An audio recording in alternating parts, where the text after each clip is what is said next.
You may not know this, and this may be shocking to you, but I used to be a pastor's kid, and it was a pretty interesting time in my life, and I wanted to shed some light on church hurt and how it affected me and my journey through that, because I suffered a lot of hurt in the church, and I turned my back on Jesus for like 7 years, and here's why.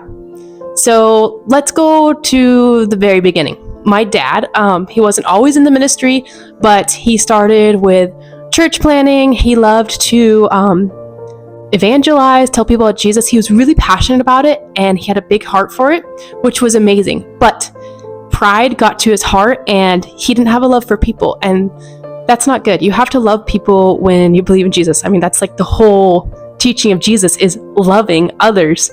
So anyways, I grew up in the front pew. I was a pastor's kid. All I knew growing up was that God was angry, and if I didn't read my Bible every single day or follow all these rules, I was gonna go to hell. And like, it's really scary. Like, feeling that as a kid, like, I was terrified every day of my life.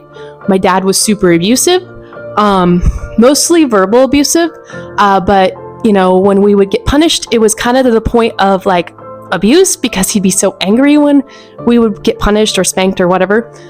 So I had a lot of abuse growing up as a child. I also got a lot of love for my dad too, so it was really confusing because I was like his punching bag. So if he had a good day, we were best friends and everything was great.